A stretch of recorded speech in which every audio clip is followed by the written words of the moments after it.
lingkup biologi. A. Metode ilmiah. 1. Merumuskan masalah. 2. Mengumpulkan data melalui observasi. 3. Melakukan dengan sementara atau bisa disebut juga hipotesis. 4. Melakukan penelitian atau eksperimen. 5. Mengumpulkan data dari eksperimen. 6. Menjawab pertanyaan yang dimasalahkan berdasarkan data yang diperoleh dalam eksperimen. 7. Mengulang kembali eksperimen. Yang B. Cabang-cabang biologi. Ilmu biologi dipilih menjadi cabang-cabang untuk mempermudah mempelajarinya. C. Tingkat organisasi kehidupan. Tingkat organisasi dimulai dari tingkat molekul, sel, jaringan, organ, sistem organ, organisme, populasi, komunitas, ekosistem, bioma, dan biosfer.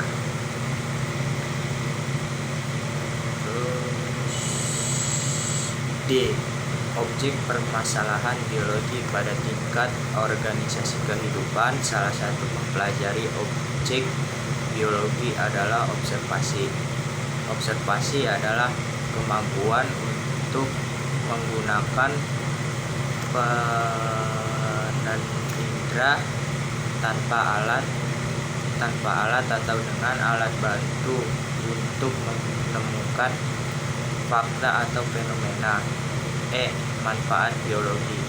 Manfaat biologi adalah ilmu penerapannya, contoh dalam peternakan, penerbangannya seperti zoologi, pertanian, penerapannya seperti botani atau anatomi.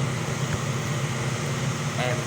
Keamanan dan keselamatan kerja di laboratorium yang harus tersedia di laboratorium. Kotak P3K, pemadam kebakaran, pencuci mata, tempat sampah khusus, simbol-simbol. Aturan kerja menggunakan alat-alat keselamatan diri yang sesuai. Bab 2.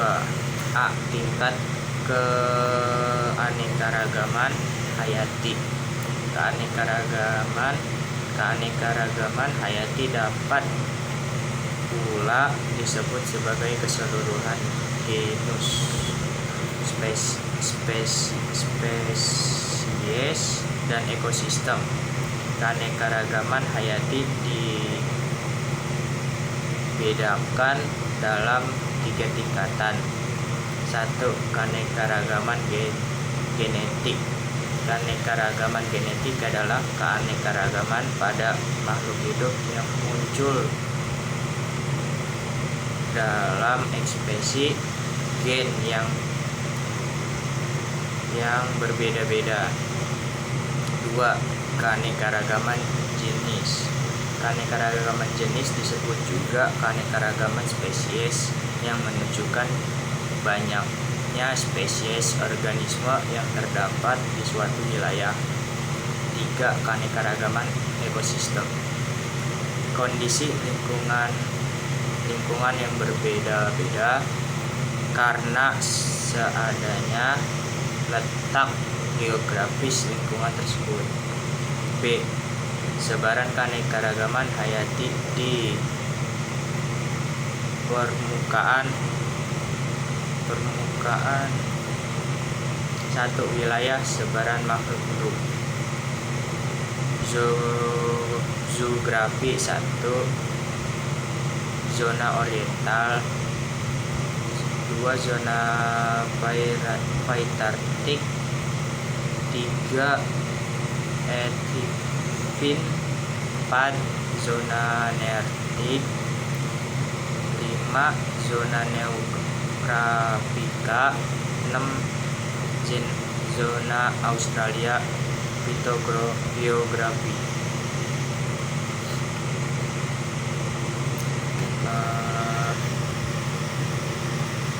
2. Faktor-faktor mempengaruhi sebaran makhluk hidup. 1. Faktor geografi. 2. Faktor reproduksi.